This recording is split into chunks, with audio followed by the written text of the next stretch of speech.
And ask for an adoption of the agenda as presented, please.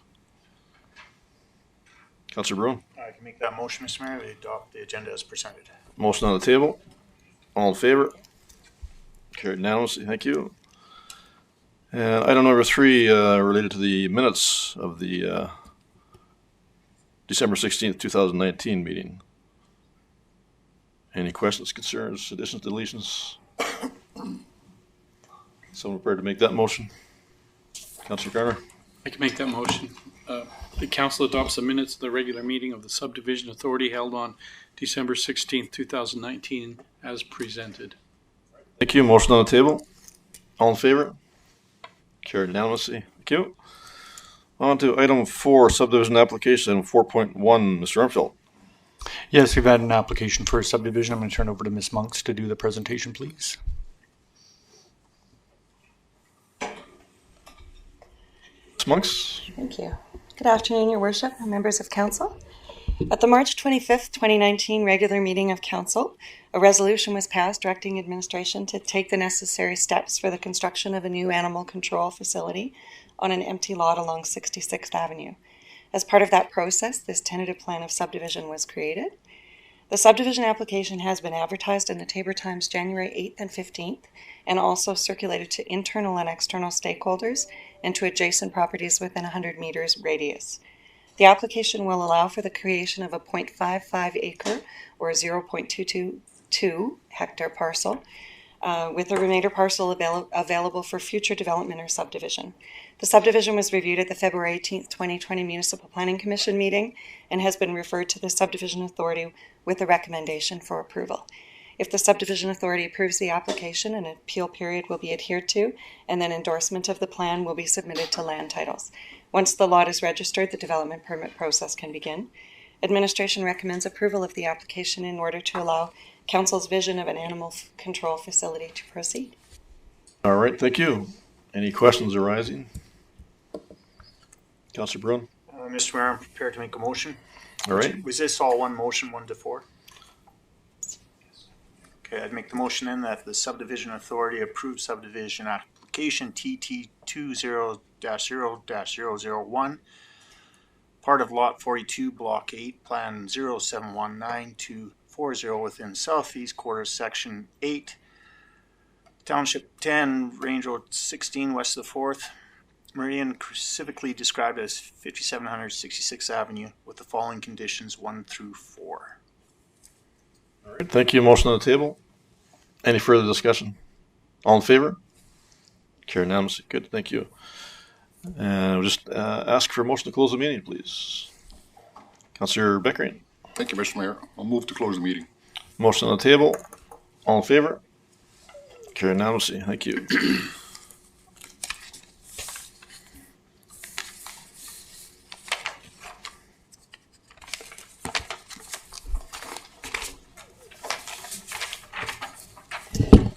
We'll now call the regular scheduled Taber Town Council meeting for February 24th, 2020 to order and ask for an adoption of the agenda as presented. Councillor Garner. I so move that we adopt the agenda as presented. Motion on the table. All in favor? Unanimously. Thank you. On to item number 3, adoption of the minutes. Item 3.1, minutes of public hearing, meeting of council February 10th, 2020. Mr. Armfield.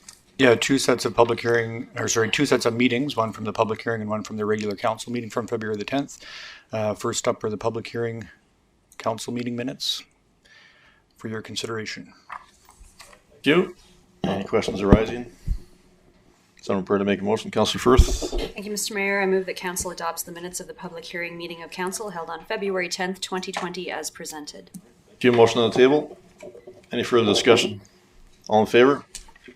Carried unanimously. Thank you. Item 3.2, minutes of the regular meeting of council February 10th, 2020. Mr. Armfield. Yes, the regular scheduled council meeting from February the 10th are in front of you for your consideration. Thank you. Any questions arising? Someone prepared to make that motion? Councillor Garner.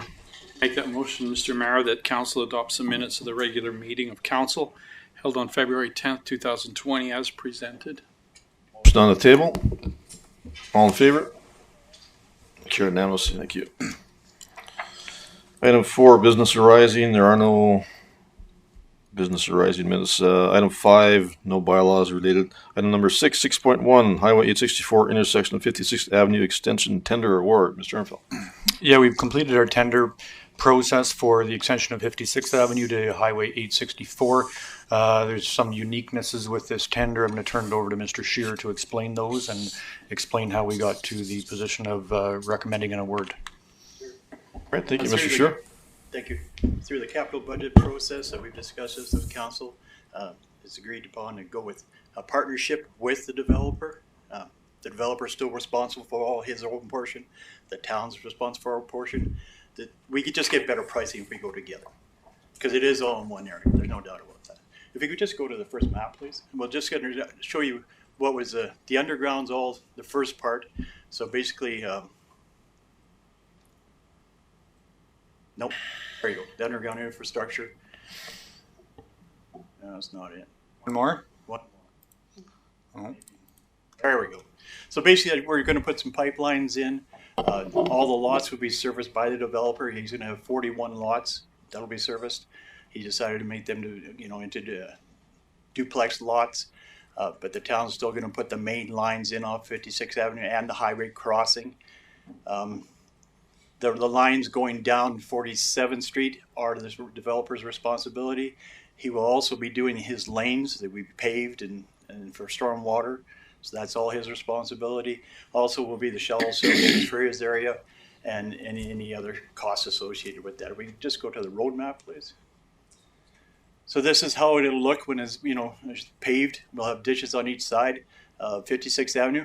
But to the end of the housing, 56th Avenue will be completed. The second layer of asphalt will be on to the end of the houses. So there'll be that road will be complete to that point. Going up to the Highway 864, we'll have a ditch on each side. We'll also have catch basins there to catch the storm water. And then it'll be your highway crossing as endorsed by Alberta Transportation. The underground, like I said, sewer and water goes underneath Highway 864, and it'll be ready for use on the other side of Highway 864. One other,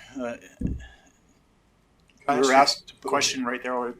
We're not putting 2 layers of pavement on the whole stretch, you say, or just up to there. Okay, and the rest will be one. Rest will be one layer, so that if we needed to add any other utilities in, anything like that, then we just dig into one layer. Then the final coat and curbs will finish it off. That's in the future. So there won't be curbs there. It'll No. just be a paved. Just be a ditch on each side. Yes. Okay, thank you.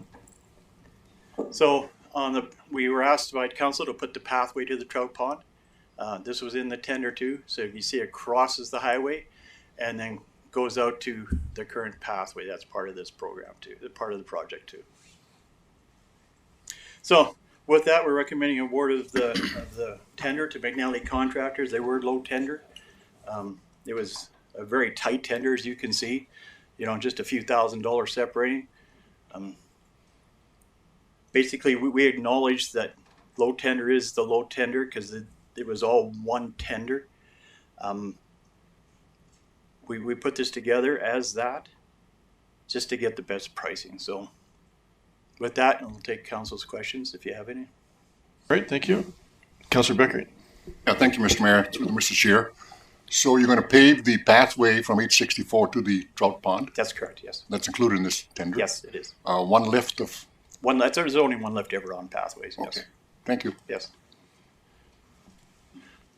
Councillor Stravos. Yes, Your Worship, through to Mr. Scheer. I see there's about $13,000 difference between a local bidder to McNally. So that's, I don't know, less than 0.5% difference. I know where you're going, yes. Yeah, I mean it's a local business, and Yeah. the difference isn't a lot in a $3 million item. But as we've discussed before, it is we're funding associated with this. In Alberta, the provincial government only recognizes is their contractor qualified, which they are. We pre-qualified 10 contractors for this job, and we put it out for tender. 5 submitted bids, and McNally was the low tender. So they only recognize 2 things: qualified contractor and low tender. Okay, so if council decided to go a different direction, there would be implications on funding, and there may be legal implications from McNally. Thank you. Any other questions arising? Councillor Becker? Yeah, thank you, Mr. Mayor. I agree with Councillor Strover's observation that the tender process was done correctly, and also that the difference between the local tender and the possible award of tender is so little. At the same time, I like your answer, Mr. Scheer, that if there's funding involved, we must abide by what I call the sanctity of the tender. So. All right, thank you. Any other questions? Someone prepared to make a motion? Councillor Brown? Yes, Mr. Mayor, I'll make the motion that council awards Highway 864 intersection and 56th Avenue extension to McNally Contractors 2011 Limited for the amount of $3,169,621.36, inclusive of GST, with the town's contribution to be $2,474,932.80, and funds for the Highway 864 intersection 56th Avenue extension project to come from MSI $690,584, and from a debenture which is not to exceed $1,942,074.50. All right, thank you. Motion on the table. Any further discussion? All in favor? Carried unanimously. Good, thank you. Item 6.2, annual asphalt patching tender award. Mr. Armfield. Yeah, I'll hand this over again to Mr. Scheer and, maybe not, Mr. Raman Lahiji will grace us.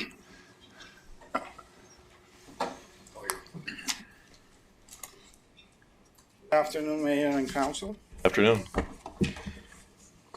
This is an annual RFP for asphalt and asphalt patching. The RFP was sent out on January 17 and was closed on February 13. We had 5 proposals, and our recommendation is to award this RFP asphalt. Any questions that I can answer? All right, thank you. Any questions arising? Councillor Beckering. Thank you, Mr. Mayor. Sir, how does that compare to previous years? It's $39.50 per square meter. Is there any comparison available? Is it higher or lower? McNally got it last year, and it was that exact price McNally put in. Oh. Yes. So we were getting a better rate. So we are under last year. Yes. All right, thank you. Any other questions? Councillor Chavez. Chip, this is a new name I see going to be doing on here, Brooks Asphalt. Have they done work in this community before, Mr. Scheer or Mr. Ramlin? They have done other projects with developers, yes, and I've worked with them in the past, and their asphalt has been acceptable, that's for sure. Thank you. All right, thank you. Someone prepared to make a motion? Councillor Beckering.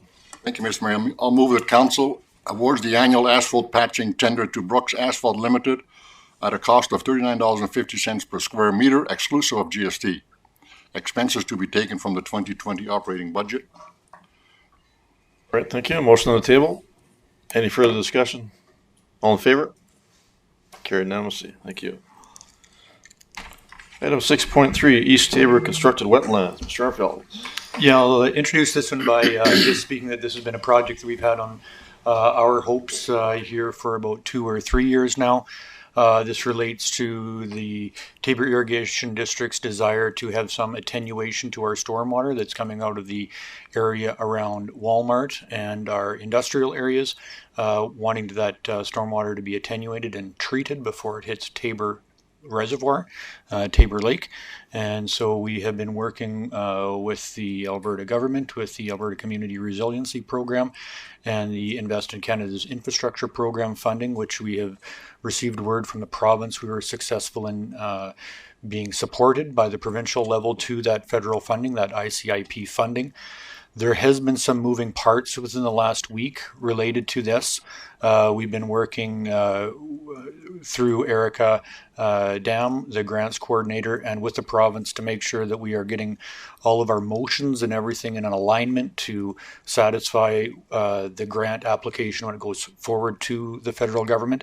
That's why you see a couple of additional motions in front of you this evening, because those were changes that we had learned of last week, just coming into making this happen today. Also, this is coming ahead of any of the other capital projects that have been recommended to be carried forward through the audit committee. This is ahead of that suite of projects in order to get this into the federal government as soon as possible. Mr. Mayor, you will be aware that in our conversation with Minister Panda on Thursday evening in Calgary, he had indicated that this federally is likely oversubscribed and we needed to get this in right away. So that is exactly what your administration is doing, is moving this forward. Mr. Scheer can explain some of the idiosyncrasies over the last week. All right, thank you. So when we first subscribed to ICIP, first I'll say ACRP funding, we've already got that in the bank, 3.2 million. So we've prescribed to the ICIP funding. We put in a grant, I think it was about 2 years ago, and then the elections came along, as we all know. The amount we put in was that 2.960,000. There was some confusion that with the 429,000 we originally had as federal gas tax, because ICIP won't allow more than 40% of federal money to be funding on one project. So that would have put it about 42%, 41.5%. So they asked us to take back that 429,000, and we resubmitted for the 2.9, and they said, okay. Unfortunately, we only got endorsed for the 2,531,000, which is the $429,000 less. So through that, we've been working diligently to come up with a solution to maintain this project, because it's a very important project for Taber and for TID. So we decided we would look into federal gas tax money, because we can add this now because it was taken off that original 40%. So we'll end up at 40% funding from federal now. So we're asking that federal gas tax from 2021 be incorporated into this. So that brings us up to the 7.4 and the 40% funding for the federal guidelines, which is good. And that's the new motion you've got in front of you. You also have another motion, another one. Atlantic Incorporated has come forward with their thoughts to be a partnership in the wetlands. So they've commissioned a bit of a report, and this first started out when we started talking about the wetlands project, Atlantic, when Andrew Llewellyn-Jones was a general manager, and he endorsed the project, and went higher ups in Atlantic endorsed the project. So we were kind of finally coming full circle here, where Atlantic can say, we want to be a part of this. We want to be a part of this partnership. So however that involves, we actually want to have them with us, because we could use some of their water. And the water I'm talking about is what they take from TID Reservoir, runs through their cooling towers, and goes back. Basically, they have to treat it now, because the part of their approval says they have to, through the wastewater treatment plant. Well, there's no need to, because it is lake water. They're not using any additives into it. There's nothing else going into it. It's still lake water. So the best use of that lake water, put it back into the wetlands project. Now we have a good source of water coming into it that we can maintain that wetlands. We've had discussions with TID, Chris Gallagher, he's general manager. He has talked to his board about it. They endorse that. They think it's a good guideline, a good project for everybody. So we're asking council for the second motion to invite Atlantic into being a partner in this partnership, and to endorse, basically look at taking their water. And there's going to have to be contracts developed, conveyance agreements developed. So you're not saying yes to everything right now. Basically, you're just supporting them. Just to confirm, Mr. Scheer, you're looking for the second part. That's what you've given us here on paper? We gave you two different motions. Right. One is for the different funding. Correct. And then one is for the sponsorship of Atlantic. Okay, so you're requiring two motions related Yes, to this RFT. All right, perfect. Thank you. Any other questions arising? Councilor Strauss? Ship to administration here. I don't know, maybe this is something Mr. Orwin needs to answer, but the commitment of the 2021 federal gas tax, did we not have that pre-committed in our budgets in our 3-year revolving budgets in the future?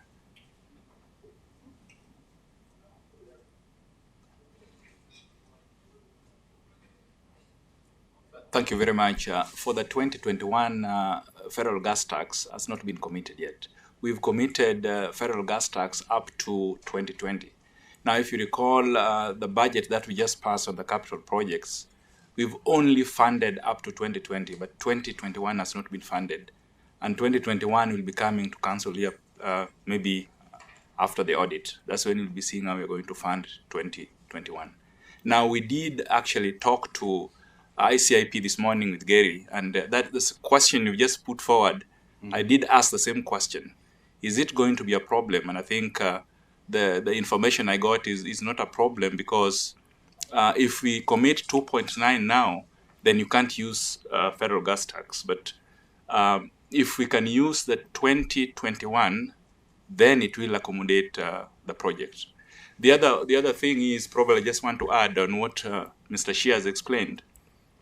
We also had the option of scaling down the project to accommodate the funding without the federal gas tax. But what we ran into this morning is, the moment you start scaling down or scoping down the project, the federal also takes back a percentage of what they've given you. So either way, and I didn't want to touch especially the Alberta Community Resilience Program Fund, because that's already in the bank, and I didn't want to give back part of that money in case we scale down the project. So finally, this was the best option we arrived at with the ICIP this morning. Yes. Great, thank you. We should add one other thing too. With ICIP, we did have that discussion.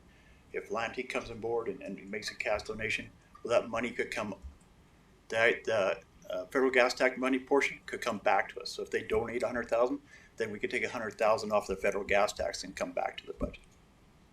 They said they would commit to that. All right, thank you. Councillor Beckering. Thank you, Mr. Mayor. I was going to ask that question, Mr. Chair, whether Lantic was going to contribute financially towards the project. You've answered my question. I don't know what that amount is. We Right. still have to go through that negotiations.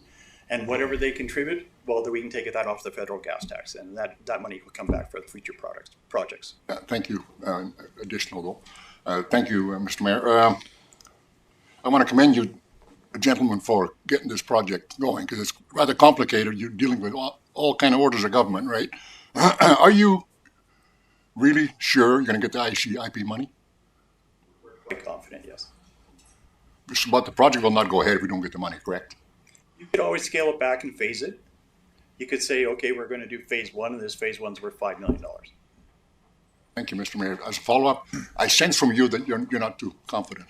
From what I've been reassured, but there's nothing is 100%, right?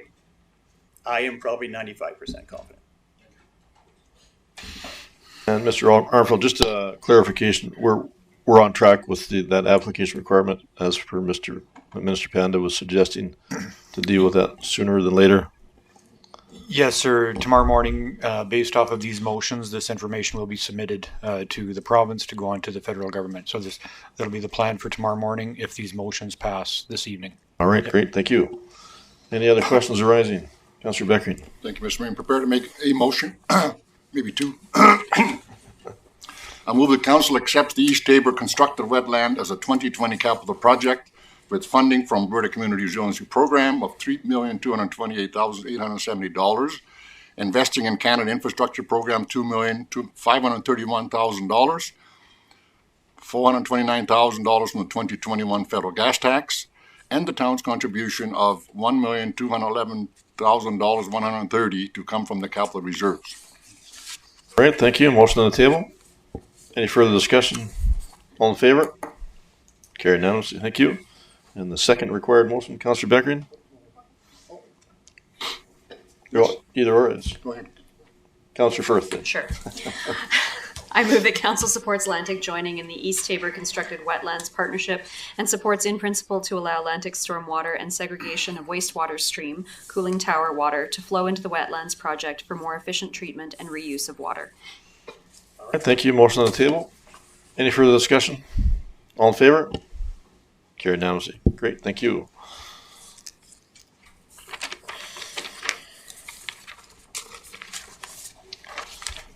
On to item 6.4, Municipal Development Plan Amendment. Mr. Armfield. Yes, I'm going to call Ms. Monks back up to address this item with council. This really is coming from the incorporation of the annexed lands. Since they've been brought into the town jurisdiction, now they must be adopted into our planning documents, and the MDP is the first one to start with. Ms. Monks, please go ahead. Yes, Your Worship and members of council. So as part of the process to integrate the lands within the recent annexation area into the town's municipal boundary, the MDP, or Municipal Development Plan, requires amendment. Administration is looking for direction from council to move forward with the amendment to the document, particularly the maps, which will require inclusion of the impacted lands. The existing land use is also provided and must carry over as agreed to in the annexation agreement, so the existing private lands under the MD land use. So at this time, council can provide direction with regard to potential uses for the town-owned land within the area. Development influences such as the trout pond, campground and dog park, as well as the many walking paths throughout the area, may lead council to consider promoting a recreational use. The area adjacent to the landfill site also has constraints in relation to the setbacks required. So prior to beginning the amendment process, administration would seek direction as to what types of uses council would like to see implemented in the mapping. We'll then amend the documents and come back with a future draft of the plan for council to review, and then it can be circulated and advertised to allow for public input. Great, thank you. Any questions arising? All right, someone prepared to make that motion. Councillor Garner. Make that motion, Mr. Mayor. The council directs administration to amend the municipal development plan to include the annexed lands in the maps and include potential land uses. All right, thank you. Motion on the table. Any further discussion? Councillor Becker.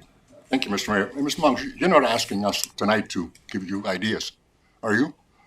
It would be beneficial to have some That's what I ideas thought. as to what you would like to see in that draft that I'm going to bring back. I just wanted to clarify, in the past we've discussed recreational uses, and I just want to clarify that that is what council would like to see, or if you might have some other uses you'd like to see included as well. For council's additional information, if there's nothing provided to administration tonight with regards to what you would see from future land uses, we will bring back maps that are predominantly recreation and then predominantly associated with the landfill, and allow council then to speak to those concepts going forward. There is certainly a public hearing associated with first reading, public hearing, second and third reading, possible open house to hear what the public might think of the land uses prior to second and third reading. So there is a process associated with this, and if we hear no land uses, we will implement the most obvious ones to us and then bring it back for council to speak to. Thank you. I think I see exactly what you're getting at, Councillor Beckery. Maybe a little soon at this stage for us to decide exactly, but Councillor Beckery. Thank you, Mr. Mayor. Yes, I prefer the process Mr. Armfield explained. I like the open house concept and the public's participation before council spouts off a whole bunch of ideas. And of course, to clarify, none of that is necessarily in stone. We can talk about one thing and potentially change our minds down the road and go on another path, correct? If there's a need to do so. Yeah, absolutely. This is it's a process. It's, it's not a sprint, it's a marathon. So we're prepared for that. Right. All right. Good. Thank you. Any other questions arising? Someone prepared to make a motion? Motion on the table. Motion on the table. Oh, sorry. There is so. All right. Once again, motion is on the table. Any further discussion? All in favor? Carried unanimously. Thank you. On to item 6.5, Alberta Urban Municipality Association Resolution. Mr. Armfield. Yeah, we wanted to raise this item with council because these deadlines come sooner than everybody thinks, as we're already at the end of February for 2020. AUMA convention is coming up at the end of September of 2020. The deadline for providing resolutions in the normal capacity is at the end of May. So we just wanted council to get thinking about this, and we'll probably bring this one back maybe towards the end of March to check in again. But if there is anything that council would like at this point, or if you're inclined to make a suggestion by email, we can put that into an RFD and bring it back for all of council's consideration. But that's the intention of this request for a decision. All right. Thank you. Anything come to mind from anybody at this stage? All right. No, I don't see anything at the moment. So with that, you don't actually need a motion related to that? No, we're not asking for a specific motion Right. unless there was something that you wanted us to consider right away. Okay, perfect. Thank you. We will move on to item 6.6, disposal of municipal documents. Mr. Armfield. Yeah, Ms. Ostrup is going to come up and speak to this one with regards to the FOIP legislation. The benefit of that legislation is we get to destroy a bunch of paperwork that we normally would have hanging around that we don't need to have hanging around.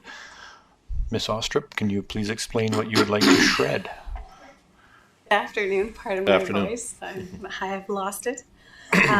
So the records retained by the Aqua Fund Center are reviewed on an annual basis, and a listing of the documents that are scheduled to be destroyed have been attached. Just looking to see if we can destroy them. Any questions arising? All right, someone prepared to make that motion? Councillor Firth. Mr. Mayor, I move the council approves the destruction of documents identified in the attached list per the retention period in years identified in Schedule A of the bylaw number 10-99, retention of municipal documents. All right, thank you. Motion on the table. Any further discussion? All in favor? Carried unanimously. Thank you. Item 6.7, on to department reports. I'll just read them off one by one. If you have a question, please stop me accordingly. First off, HR activity report, engineering and public works, water and wastewater treatment facilities. Councillor Bruin. I have a question there, Mr. Mayor. I noticed on our graph here with our influent and effluent flow in January 7th to 10th, there's a lot of water used and there was nothing in the effluent. What caused that spike? If I may ask, Mr. Chair. I was looking at that too, and usually it's just a matter of we send water down to the lagoon, or sewage down the lagoon, so really we can see a graph stop. But there must have been a big water usage for those 2 days. Oh, I think it's the one after this where it shows the effluent as well, and it dropped. The effluent, yes. Yeah. And that's usually we bypass the lagoons. This is the B&R plant. Okay. It's caught my eye, the big spike there. Okay, thank you. All right, on to fire department activity report. Plan and economic development report. Recreation department report. Administrative service activity report. Finance activity report. And CAO activity report. Seeing no other questions, someone prepared to make that motion. Councillor Firth. Thank you, Mr. Mayor. I move the council accept the department reports for information. Motion on the table. Any further discussion? All in favor? Carried unanimously. Thank you. On to item 6.8, Mayor and Council reports. Councillor Firth. Mr. Mayor, I attended all of the meetings I was required to attend, as well as date night with your friends. It was a fundraiser for St. Mary's and St. Pat's School. It was really well done. It was a great evening. And coffee with council, and also the Tabor Arts and Crafts annual general meeting. Thank you. Councillor Pickering. Thank you, Mr. Mayor. Nothing exciting to report other than the fact that I attended the meetings I was supposed to attend, coffee with council, and everything is going cool. Great. Thank you. Councillor Garner. I attended all the necessary meetings that I was required to be at, and I also attended coffee with council twice, Thursday and Friday. Thank you. Councillor Strauss. Yes, Your Worship, with members of administration and yourself attended the Japanese Emperor's birthday celebration in Calgary at the invitation of the Council General. It was a very good interworking where, like you had the opportunity to talk to Minister Panda and whatnot. So it was a good social event and some good administrative work with our MLAs. Great. Thank you. Councillor Bruin. The same as everyone else, I attended necessary meetings I was required to attend. I went to TCAP Steak and Lobster dinner, which was very successful. They made some nice money there for their causes, and coffee with council, of course. It busy, it was good, and the museum meeting. All right, thank you. As for myself, attended the 4-H Speak-Offs this year again. Another nice event. Some young, good speakers coming up. Nice to see that. Also attended the St. Mary's St. Pat's Valentine's fundraiser. Attended the TCAP's Lost Paws Society fundraiser as well. Also dealt with a formal proclamation for the Kinsman anniversary. As was stated, attended the Japanese Consul General in Calgary Emperor's birthday celebration. A very worthwhile event. Also attended Mrs. Myro's 100th birthday celebration at Clearview Lodge, as well as the Tabor Food Bank's coolest night of the year fundraiser this past weekend as well. And that would be it for my report. So I'm prepared to make a motion. Councillor Firth. Thank you, Mr. Mayor. I move that council accepts the mayor and councillor reports for information. Motion on the table. All in favor? Carried unanimously. Thank you. On to item 6.9, standing item council requests. Mr. Armfield. This is the opportunity that council has to ask administration any questions or give us any direction through the form of a motion. Prior to beginning, I'll just review the list. The first two with regard to the 2021 AGM that's being worked on with the Alberta Japan Twinning Association, and we are working with Chief Abella with regards to Councillor Firth's motion. We're meeting with him actually tomorrow afternoon at 3:30 to discuss this item with regards to parking spaces for trading goods that people have purchased online, and a couple other items. But we're working through that with the chief, the last one there. So with that, I will turn it back over to council. All right, thank you. I'd just like to add one thing, if we can potentially follow up on related to the GFL compost site, related to some complaints we've had out that way. For some possible follow-up and discussion in future. Councillor Strauss? Your Worship, I guess we're all aware there's some issues out at the compost facility, and I don't think we should belabor it in this meeting here, but I would like to make a motion that council directs administration to have GFL attend the next council meeting, March the 9th, to give an accounting of the compost facility. Of course, the background of that, I think all the council knows, and there's not much more that we can discuss because we don't know what their operational side attends to. All right, thank you. Mr. Armfield, that covers that for the duration thus far. Yeah, we'll certainly invite the executive there from GFL down to the next council meeting. I indicated that to them today on the phone to expect that this was coming because I thought there was a likelihood there would be wanting to have some dialogue with them directly. So they are aware that they are going to be invited most likely, and it looks like that is going to be the case. Thank you. Any other questions arising? Motion on the table. Any further discussion? All in favor? Carried unanimously. Thank you. Anything else come up standing items wise? Councillor Strauss. Worship, I don't know how many of you are aware, but on April the 4th is the next Tabor Charity Auction. It'll be the 25th anniversary. And I'd like some discussion amongst council here, being that it's the 25th anniversary. If, as council, we couldn't, how do I want to word this? Make a larger impact at that event, rather than, I know in the past we've donated different small items, but perhaps we could make a larger donation or do something of much more significance for this event on April 4th, being it's their 25th anniversary. And I mean, a lot of those funds go back to our community as far as the fire department. They sponsor breakfast programs, food bank. They donate a lot of that money back. And if there's open for some input from the rest of council, what we could help to define this moment in time for them. All right, thank you. Any other suggestions?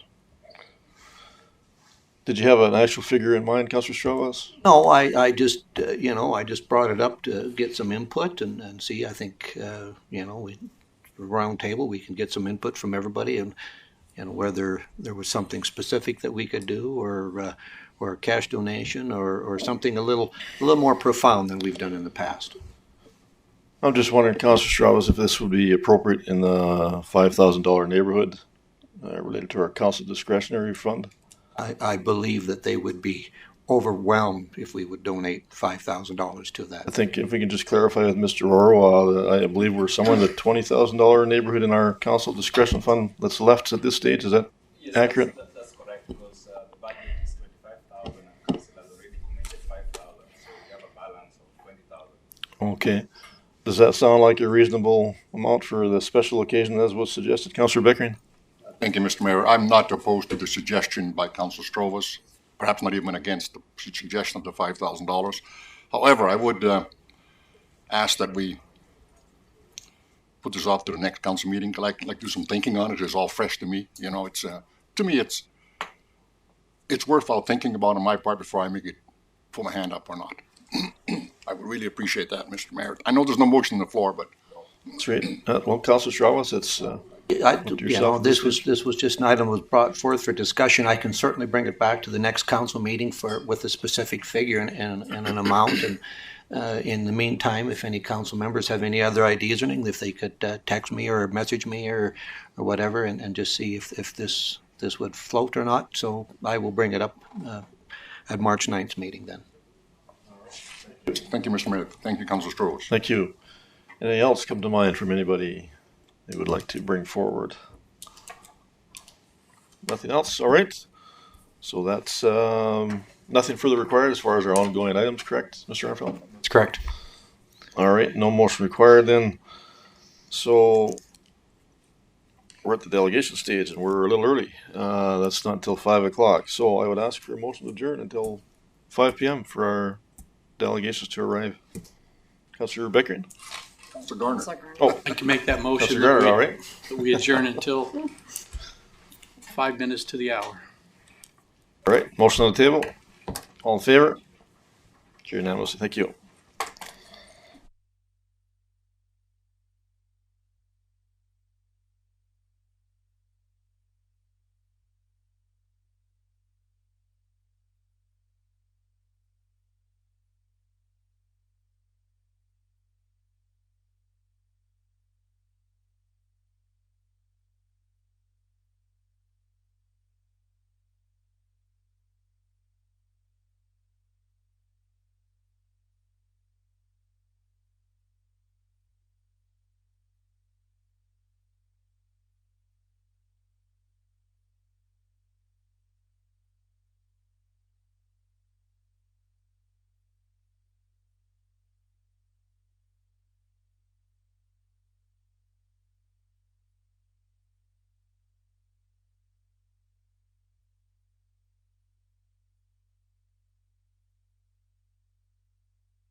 All right, we're ready. Get everybody. Good call, Mr. Becker. Right. Get a motion to reconvene the meeting, please. I can make that motion that we reconvene our meeting. Motion on the table. All in favor? Carried unanimously. Thank you. On to item 7, delegations. Item 7.1, delegation of communities in bloom. Nationals, Mr. Armfeldt. Yeah, some great news for council this evening. Local Communities in Bloom has been invited to represent Taber nationally. With that, there are a number of considerations. We have Miss Jean Holman and Miss Margaret Rombo here this evening to talk about those considerations going forward to represent Taber nationally. Please, ladies, come on up and address council. Thank you.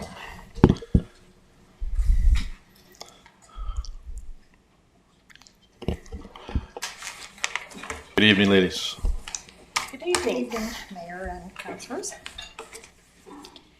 I just feel like starting out with saying we're back. Wasn't going to do that. So we've been invited again for the 4th year in a row to compete nationally.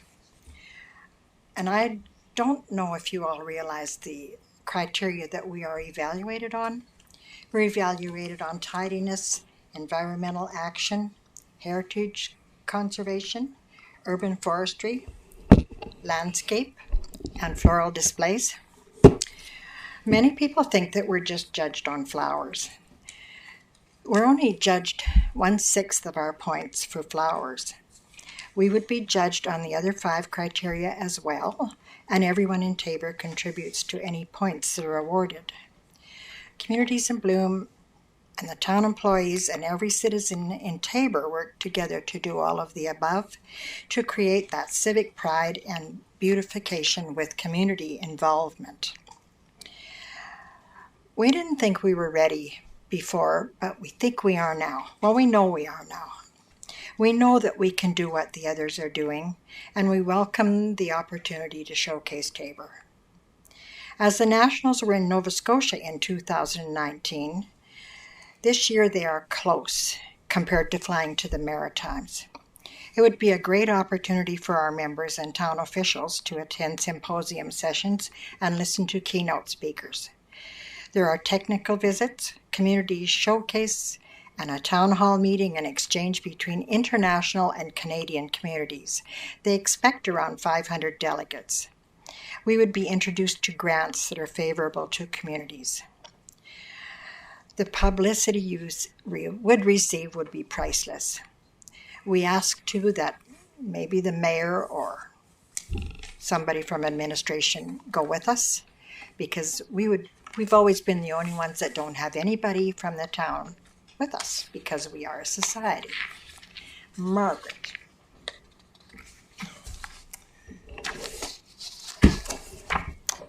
Good evening. We made the presentation and we asked that some of our members, now as a society, as you are fully aware, we don't have any funds of our own. We're a volunteer society, and so whether it be for flowers or whether it be for anything else, we have to come before you and beg and plead. We're getting good at it. So what we're inquiring about is if the town of Taber would be willing to help some of our members go to the presentation and the nationals. Usually when the nationals are held in the province, then the provincial is held at the same time as the national and the international. This year it's being held in Fort McMurray, and we are just coming before you to ask if the town itself would be interested in sponsoring a delegation of our members to go to compete nationally in Fort McMurray this year. I've worked it out, and we're looking at around to fly out of Lethbridge, and believe it or not, it's cheaper to fly out of Lethbridge than it is to fly out of Calgary. Go figure. But it's a long way to drive. And so we're just inquiring as to how much you would be willing, or even if you are willing, to sponsor us to go to Fort McMurray to compete nationally. It's around, depends on the day you go to book the airfare, but everything that I've come up with so far has been under $500 a person, including tax.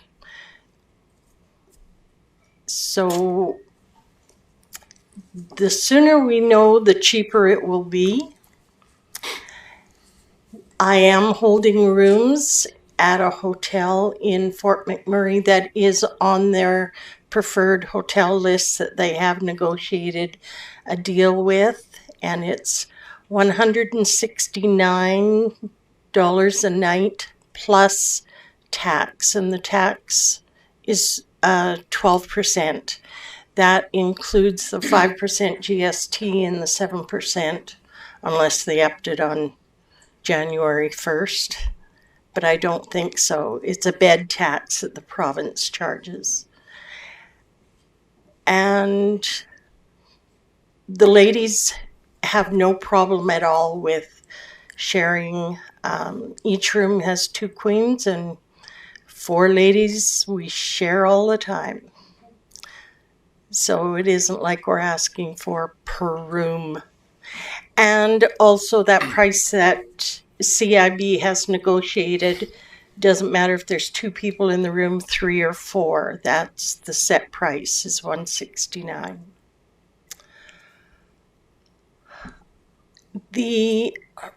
How much is the registration, Jean? Well, $550 each, but we're paying that. Right. It's 500, approximately 500 per person for us to register for the convention, but we are looking after that ourselves. Now, in order to compete nationally, when we put in our request or our application to compete nationally, it's around the $900 mark.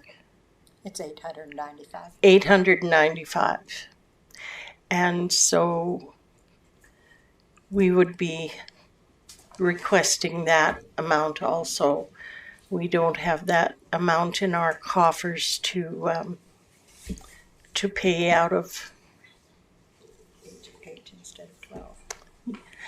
The only thing is, we had a meeting the other day, and there were approximately 12 of our members that are very interested in going. So that, would depend on what you are willing to sponsor, and if you are willing to sponsor, we hope. All right, thank you. Any questions arising? Councillor Beckering.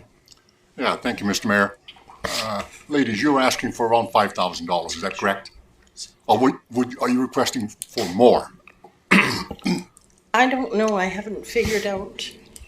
The $5,000 probably covers 8. And we had 12 that were seriously interested at our meeting the other night. So we're not sure. Thank you. It may be less. Thank you. Just a clarification question. You were talking about the provincials and nationals are the same time frame. Is that accurate? Yes, the provincials, the nationals, and the international. So are you able to still compete provincially if you do the national competition, or does that change things completely? Well, the way I understand it, we could compete in both. Yes, we could compete provincially and nationally. Somebody would just have to be here to take care of that. Somebody would have to be here to take care of that, to entertain those judges, take them around like we've done before for the provincial side. The way what we're asking for, we'd be entertaining the national judges. At the here or at the Here when they come Oh, I see. to Okay. judge, Okay, to right. judge the town, they're here usually for 2 days. I see. So there would be international judges here, or national Yes. judges here rather, and or provincial judges Yes. for both competitions. Because Okay. we have no idea if they might be the same judges. That's up to the national communities in bloom. No, they're not the same. What the other thing we would have to, if they're flying in from somewhere, we'd have to pick them up from the nearest airport. We're prepared to cover that ourselves too. Yeah. And their Okay. hotel rooms, we would cover that. So they're here. They would be here for just the one night. I guess that's the usual routine as far as the judges go. We're not too sure it may Okay. extend to 2 just because we've never competed nationally before. I see. All right. So Okay. there might be more things that they're looking at than Right. usually just provincially they're only here for 1 night. Right. Other questions arising? Mr. Arnfeld. Yeah, that was my request, just for clarification. We had spoken previously about the requirement to host the national judges from wherever they're landing, to hosting them in Tabor, providing them with nutrition and lodging for the time that they are in Tabor. So you're not asking for that to be compensated? Is that my understanding now of the ask? So, okay, so communities in Bloom will be looking after that portion yourselves. Okay, so okay, thanks. Right. Any other questions arising?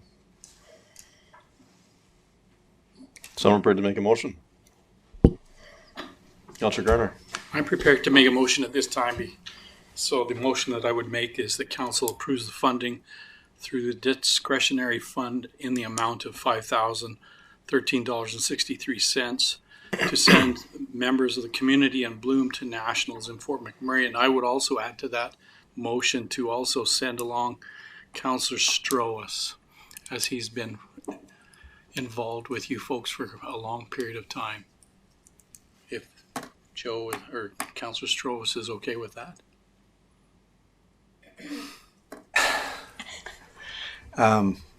Although I can't commit now, I would love to attend, but as in the past, when I do these things, I would pay my own way.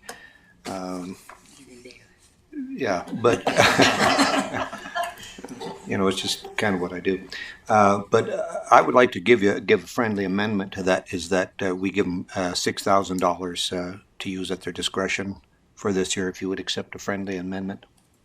I would accept your friendly amendment. All right, thank you. I have a friendly amendment motion on the table. Any further discussion? Councillor Bruin? I'm just speaking in favor of it. I'm scared of these two ladies. So. One taught me how to drive. Oh my goodness. Ooh. I can't be blamed for what you're like now. All right, once again, friendly amendment motion on the table. Any further discussion? All in favor? Carried unanimously. Good. Thank you, ladies. Good luck to you. Thank you very much. Thank you. Thank you. On to item 7.2, Delegation Trail 77, Mr. Armfield. Yeah, with the increased activity around the trout pond and the physical connection that the town of Tabor is trying to make with the Old Man River Valley, there has been a group form with regards to providing some cycling opportunities. I know Mr. Steve Van Geest is probably going to come up and speak, and I don't know who else might co-present with him. But if there is somebody else that's coming with you, Steve, please introduce them with you. Otherwise, go ahead, sir. Martin DeClear will be joining me. As we're to introduce the club or the members that are in here. So. Yeah, my request is you speak as much as you can into the microphone for the viewing audience at home. All right, thank you. Mr. Van Geest. Well, I'd like to start off by saying thanks for having us. This group that's formed, it formed in November, and it's got a real passion for outdoor events within the community, like running and biking. The idea of a trail club started already a couple of years ago, and it took a while. It just bounced around. It'd get a little hotter, get a bit colder. But last November, there's about 8 of us in the group that finally said, yeah, let's do this. And we joined up. We've started to become a non-for-profit society. In your package, you'll see that still is in the works. Paul Sugden's helping us with that. But like I said, we'd like to thank you guys for having us. Our board members come from a wide range of activities. There's guys that are into biking or running or hiking. I'd like to introduce these board members, and maybe Martin can start. I'm Martin DeFleeger. Obviously, you know who I am. I like to represent, basically, I bring the help with building and helping Steve organize this, making videos and stuff like that. So that's what I contribute. And I just want to, and when we picked or joined this club, we tried to get someone with a strength in every area, kind of when we did the spray park. So that's kind of the motto we followed. So that's what I do. So we'll see what else. Maybe we could start with Brock. Brock Campbell, principal at Ace Place. I'm a mountain biking enthusiast for years and years. I started with some mountain biking club back when I used to teach at Myers 15 or so years ago. With some teachers there, we started taking kids mountain biking, and then when I moved over to Ace Place, it's kind of been a focus for us. Ace Place owns a class set of mountain bikes, and we get out and use them very regularly, and we've been fortunate to use the town land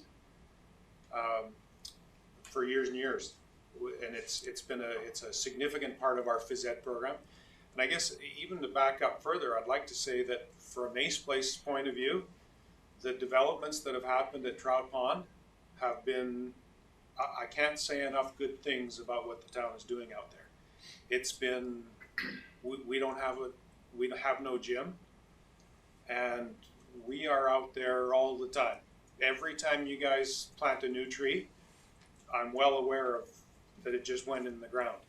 Because we've watched all the development out there, and it's almost like Ace Place phys ed construction for us.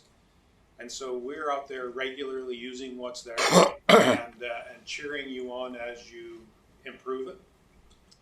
And I guess that's about it. I want you to know it's important to our school and to our clientele, and it has been for years.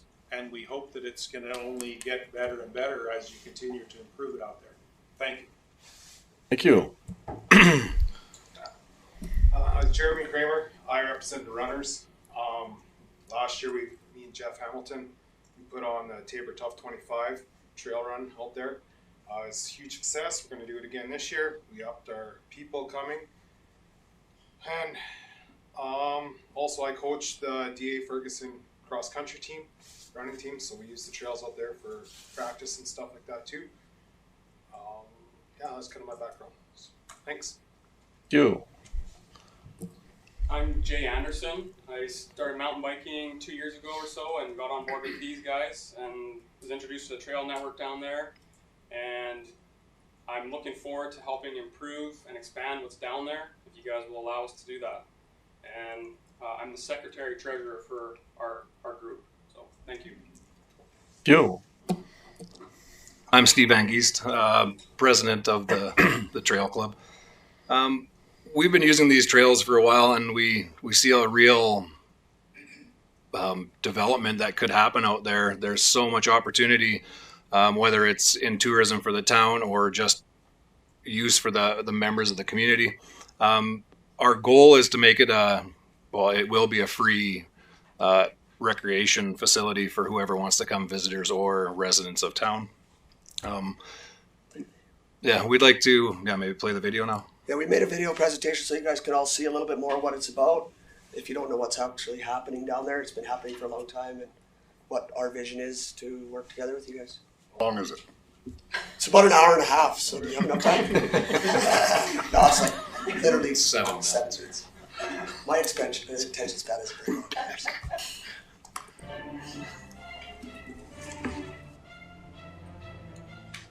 Stay awake, Grandpa. Stay awake.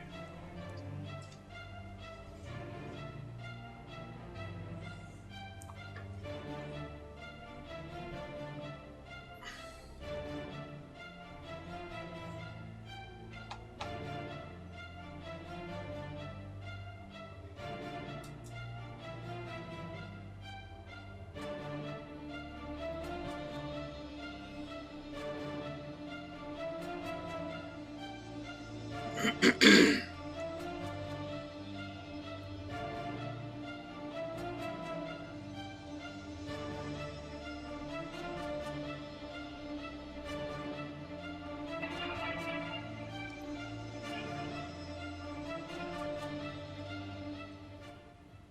I'm Martin DeFleeger. I'm Steve Van Geest. We are two members of the newly formed Trail 77 Club in Taber. The Trail 77 Club consists of about 9 board members from a broad range of activities where they participate in, from biking, running, walking, hiking. So we want to make this a trail club accessible to all types of sports, not just biking facility alone. The whole idea of the trail network is that it is a free recreation for anybody, whether you're a walker that wants to go, get away from town and go see some nature, or you're into competitive biking or running, where different events can be hosted in this area. Our club has come up with a lot of angles and ways we would like to enhance your trail system and make it better. We would like to piggyback or look after other towns where they've been successful with this, including the town of Radcliffe. Very accessible to everybody and made it very enjoyable for everybody. The whole idea of the trail system that we want to build is to keep it safe. It's not to take away the risk, but to keep the risk at a minimum.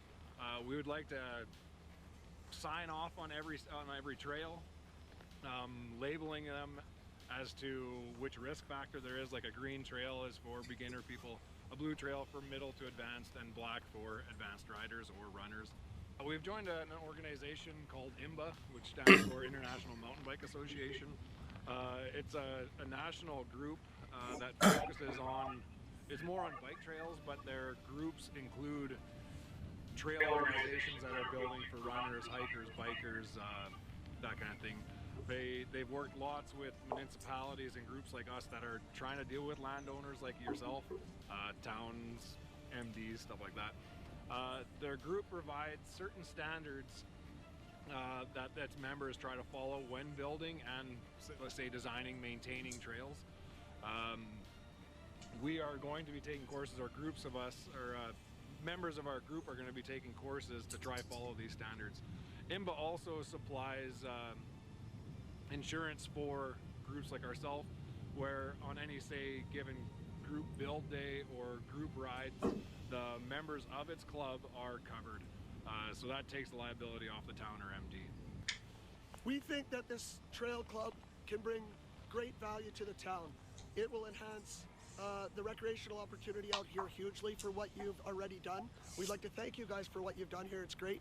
But we think that we can bring in bike races eventually, running races like have been done in the past already, walking things, all kinds of recreational opportunities, which will not only bring people to town, but it'll bring an economic value to town. Stores and restaurants also will do better. And we found in the past from other communities that they've found a huge financial benefit on impact on their businesses. So we'd like to bring that to the community as well. A few of our members have ran a race last year called Taber Tough 25, which you guys have been part of already, and we thank you for that. It was a huge success, and the two members planned on hosting another race again this summer. Last year they had approximately 50 racers, so if you take, hey, everyone comes with their significant other or their kids, we're bringing in 100 to 150 people into town. That's a great benefit to the town. I'd like to talk about a little bit about what the trails have done already. So I myself and a group of people have started a bike club at the Taber Christian School. They have been using this with their school already, and they are back behind us and will help volunteer to build trails and build it better. I know that there's a few other schools that have been using it out here, including Ace Place as well. And we think this is a huge opportunity for kids and schools to get out and enjoy this beautiful country and to get exercise and do something positive. Between the two schools, they've said approximately 125 students have already used the trail network. Both of these schools, Ace Place and Taber Christian, have said they will, in one way or another, incorporate the maintenance and building of new trails into their, say, outdoor ed programs or whatever programs they see that could fit, and obviously within their gym and physical fitness programs. So, another thing that we're going to be looking into, and we've already started on, is putting all our trails onto an app called TrailForks. This works in a couple different ways. It allows people from outside our community to see which kind of trails we have, but it also has a safety aspect to it. The app itself has like an emergency button that you could push if say anything happened, you got in an accident, you sprained an ankle or whatever happened that way. So we find by doing all this and providing all this, it'll really enhance the whole system that you guys have built already. The money you've invested into this trail system already, we're just going to bring it to that next level, and we'd like to work together, and we're really, really pumped about the future, what it has to bring here in Taber. And the key word we want to say is we want to make it a partnership between you and us.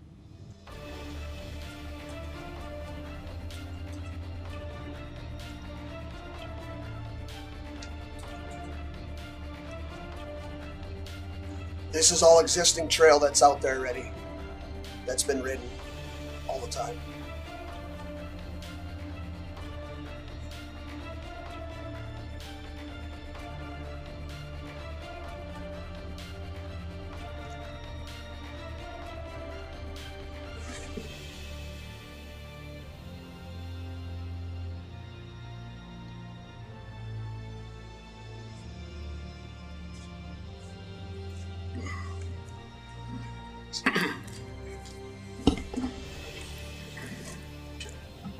That's a great presentation. So our newly formed Trail Club's primary objective is to enhance outdoor recreation in the town of Taber region by maintaining, improving, and expanding the existing trail network northwest of town for users. We have two main objectives for today's meeting. We seek approval from the Town of Taber and the MD of Taber Council for our volunteer group to work on improving and further developing a multi-use trail network in the Taber area for recreational purposes. Number two, we are also requesting financial support from both the Town of Taber and MD of Taber in the amount of $5,000 per year each for up to 4 years to establish trail signage and for trail development. We would like to help you achieve Taber's vision and goal to improve multi-use trails in the region. We feel strongly that a relationship between the Town of Taber and MD of Taber and Trail 77 has the potential to diversify and enhance the recreational experience in the Taber region. So we'd like to thank you again. Great. Thank you so much for your presentation. Any questions arising? Councillor Firth. Mr. Mayor, first I'd like to commend all of you for forming this society and getting all of this in order. Yeah, I think it's great. What is your vision for these trails? Like, are they going to be paved? Are they going to be single track? Like, have you... So you guys already have a paved network, and our group's focus is more single track, some double track just as connector trails in between. Okay. Sorry, and a follow-up question. And is it more enhancing the trails that are already there, or is there plans for building new trails as well? Our goal is to build new, but for now we're seeking permission to develop the trails we have. And going forward, we'll propose new areas to you guys as they come. And especially the trails that are out there, they've been used for years. They started out as motorbike trails. A lot of you guys know that. That's what we did back in the days. So a lot of those trails now are being used by mountain bikers, but they're not maintained properly. King Hill, for instance, if a kid goes over that, they don't understand that it's a steep hill. It needs to be signed. It's happening. We just want to make it safe and make it more usable. People know where to go. So, Mr. Strauss. Just a footnote, these trails are going to stay dirt trails, though. Is that correct? Like she asked about paving. That's correct. Yeah, so they are going to stay in this natural state. Thank you. Mr. Beckering. Thank you, Mr. Mayor. Gentlemen, have you approached the MD of Taber with this proposal or not? Tomorrow morning. Good luck. Yeah, thank you. Just a clarification that the trails that they're currently a hard pack just from use over time, you just have to maintain that as a continued hard pack trail, and or some of the new trails would be the hard pack, whatever you want to call that, is the basic scenario. That's correct. Okay, thank you. Any questions arising? Just another add-on. Is there some other climbing locations you would be looking at? Is it you're looking at some other like hill locations for actual new trail system to deal with that? So within the area that we're riding in, there's tons of opportunity to build new trails already. There's a new area we'd eventually like to move into, and that's behind the wastewater treatment plant. I guess behind on the west side of Trout Pond, there's areas we could move into quite a few different areas. So just a question, with developing those systems, is there any liability concern with that, with your society to deal with a new system like that, or even to utilize the current system? Is that a concern or Are something? you you asking have- like insurance concerns? Right, Or? right. Maybe Jay would want to Yeah, talk. Jay's our insurance guy. Yeah. So as Steve mentioned in our presentation, we have joined a group called IMBA, and through IMBA they've put us onto a group called what's an insurance provider called Oasis Outdoor Adventures, and I've spoken with them a few times. So through our membership, we'll do a membership drive, and if we get members, then they'll pay a fee, and part of that fee will cover the insurance costs. So our group will have insurance for club-related activities. So if we have a club ride or if we're building trails down there, i.e. A build day or something, like say we have 5 group build days during the summer, those club activities are covered under that insurance policy through the Oasis insurance provider. I believe that was in the package there, and it only covers club activities. So yeah. Okay, so I guess that's kind of what I was getting at. It more so the unfortunate scenario where somebody is injured or hurt to some degree, and if the insurance covers that sort of scenario, if there's a work loss, time loss, etc., for that kind of thing, because they're out there recreationally, trying to have some fun, etc. The basic plan would cover the club activities. If somebody was injured down there and the club was found to be negligent in that, then that rider or that member could sue the club. And if there was a land use agreement between the club and the town of Taber would be covered under that as well. So it would take the liability off the town as well for those activities. As far as there would need to be an add-on in the insurance for if there was lost time for the person, if they broke their leg and couldn't go to work, that person would need to seek out additional insurance for that for themselves. But yeah, that basic plan wouldn't cover that if there was. Yeah, so I'm not trying to get too technical here, No. but it's just some questions as far as we always get to look at liability town-wise if there's potential in that department. It only covers club activities. So the people that normally go and ride, I'll just add on to this. So say right now, for instance, someone's riding down there today. I guess, because of the sign at the dump entrance that says biking is allowed in this area, just no off-road vehicle. I'm not sure exactly if we have the picture of that sign, but we took it. So the town must have some kind of, I would think, insurance that's protecting people in the trail system as it is already. But I'm not sure. I believe, Mr. Arbor, we do carry liability insurance generally. Like, would that speaking, carry for over to, town, because people are doing it now, like there's a sign that says it's allowed. So yeah, I don't know where that would, because we can't force people to buy memberships, but hopefully people do that to support our club and then they're insured. But there's going to always be people that potentially could just go, like Jack could get on his bike, go ride tomorrow and tumble over. And then all of a sudden, I don't know where the town situation is on that. Mr. Arbor, is there anything blanket-wise like that for average usage, I guess, for lack of better terminology? So these areas would have to be signed, use at your own risk, right? Like all areas. Like yeah, okay. The situation at the trout pond, we're encouraging people to go fishing at the trout pond.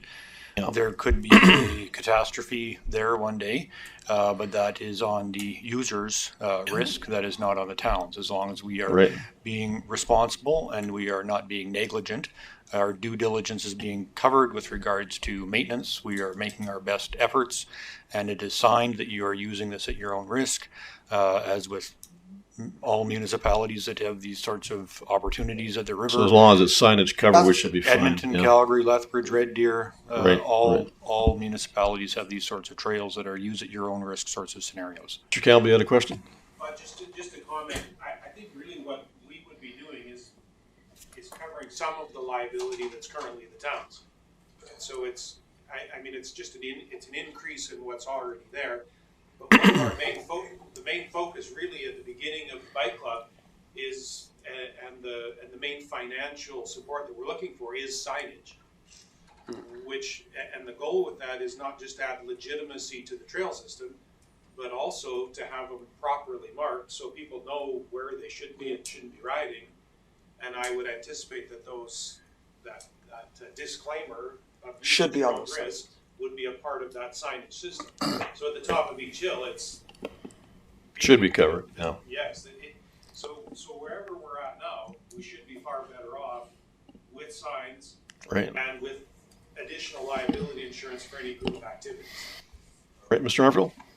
Yeah, where this insurance becomes important is you'll remember our experience with the Forest baseball diamond. Correct. And what precipitated out of that was council providing direction to administration to address this third-party efforts on town property doing work.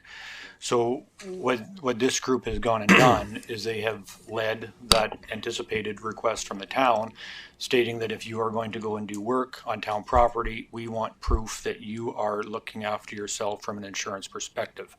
So that's where their insurance would become important for the town, that they would be working on town property, but they would be looking after their own liability. Not so much the users. Not so much the users that are outside of the club. That goes to due diligence and proof of the town not creating a negligent situation. Right.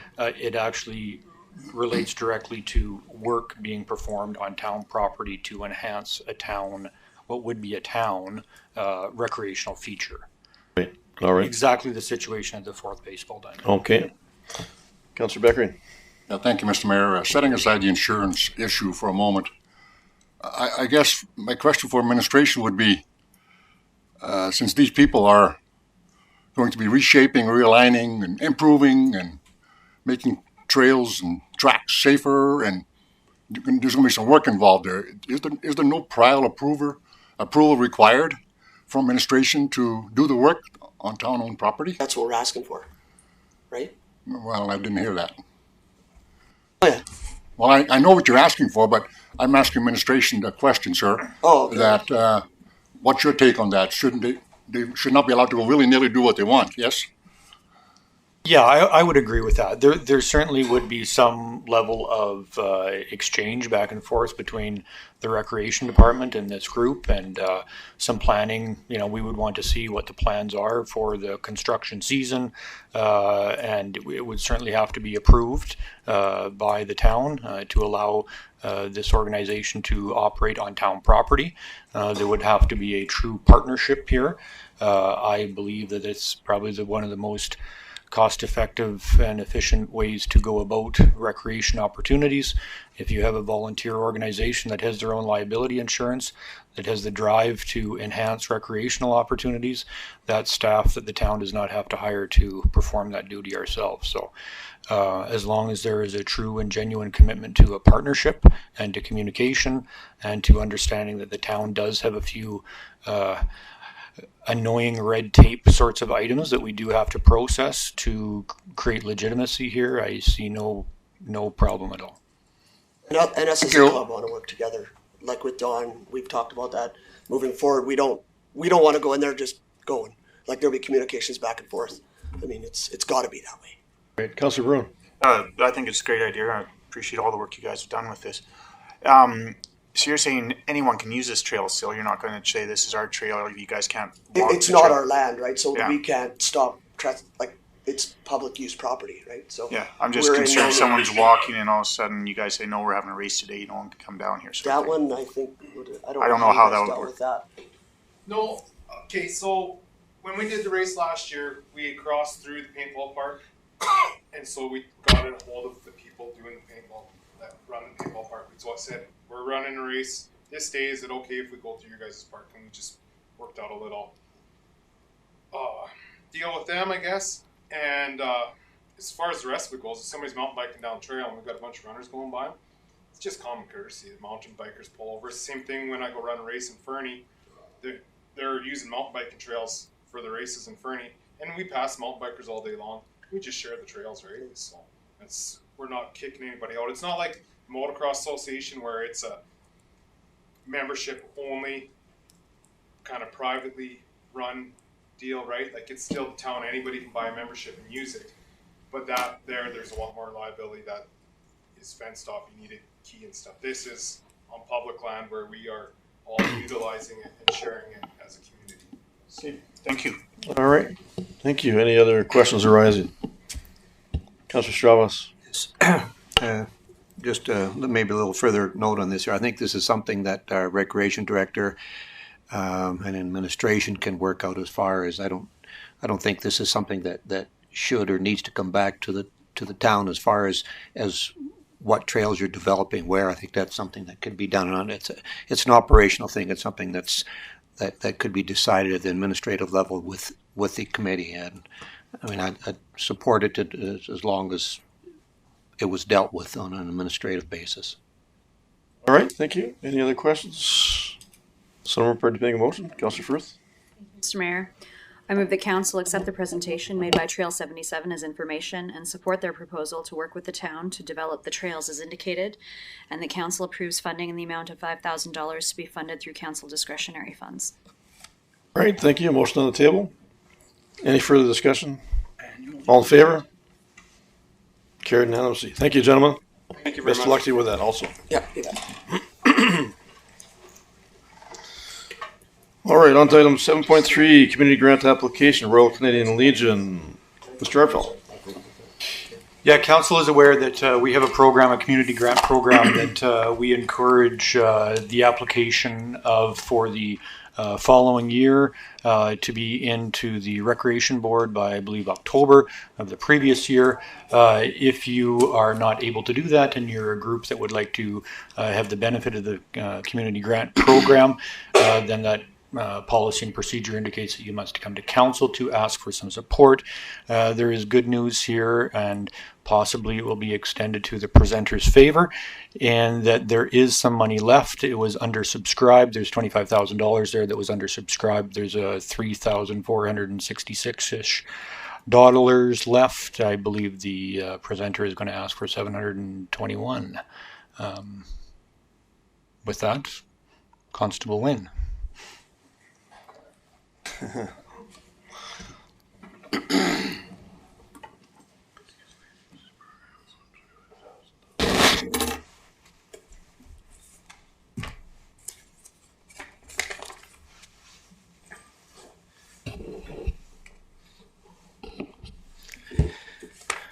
Good evening, Your Worship, honored councillors, and ladies and gentlemen. Good evening. I am Lieutenant Christopher Wynn of the Canadian Armed Forces, currently attached to the 225 Royal Canadian Air Cadet Squadron. I'm very honored to be here to represent the VE Day 75th Anniversary Committee. Thank you for allowing me this opportunity to present to you our upcoming event. When World War II began in 1939, Europe was seized by Nazi Germany, arguably the most hateful and destructive regime of the 20th century. At the onset of the war, it quickly became apparent to the Allied forces that what was critical to the greater good of all nations, whether they were directly involved or not, was to ensure that Europe and ultimately the world was freed from Nazi rule. Canada became involved in the war as early as September of 1939. Over the course of the Second World War, Canada's economy had been transformed. A generation of young men had been mobilized to defeat the Axis powers, and by 1942, a debate over conscription had divided both Canadians and the government of Prime Minister William Lyon Mackenzie King, as great casualties began to take their toll. By the spring of 1945, Canadians had waged war against a relentless enemy on the North Atlantic at Dieppe, Hong Kong, Normandy, in the air over Germany, in the Netherlands, and the Rhineland.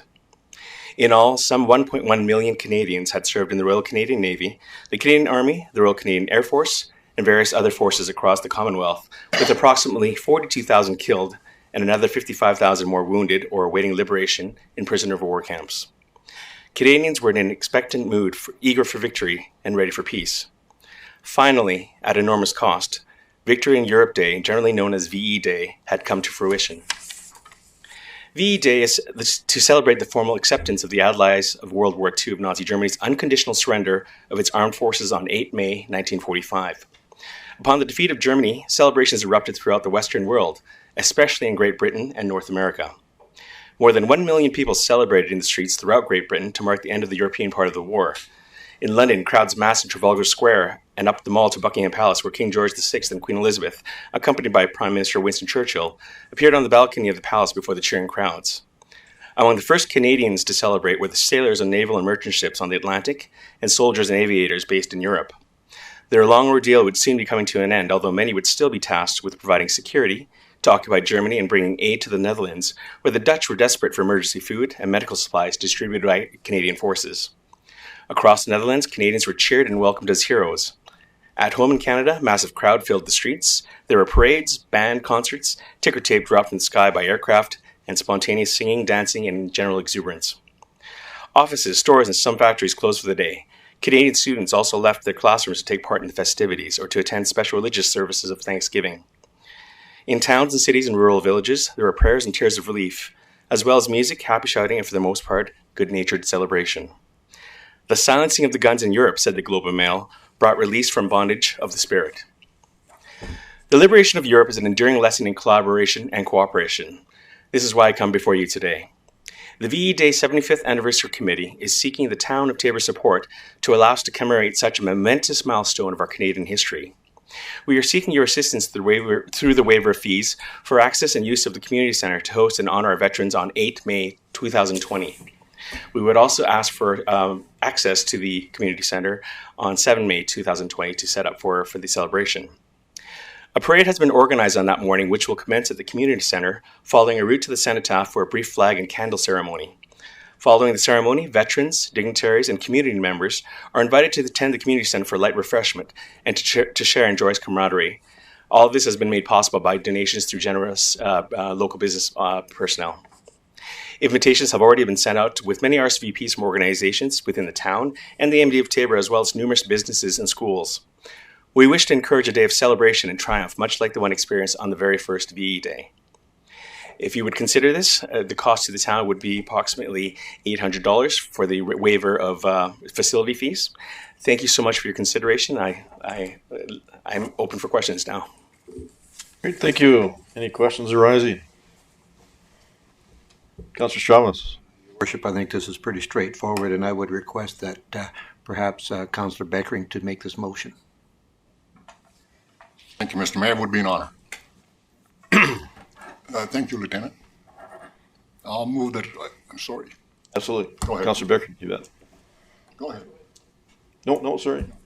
No, you were just acknowledged. You're going forward with the motion. That's absolutely fine. Yep. Council approved the community grant application waiver for the Royal Canadian Legion 75th Anniversary V-Day event for rental in the amount of $721. And 50 cents. And 50 cents. Motion on the table. Any further discussion? All in favor? Carried unanimously. Thank you very much. Thank you very much. A little bit of Dutch in me felt that too, Garth.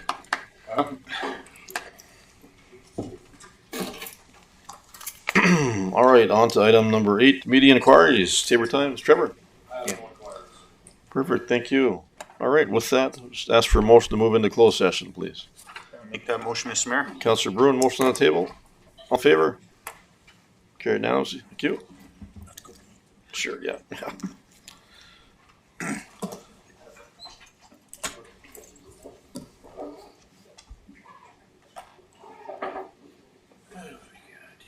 Probably shut her all down, I guess.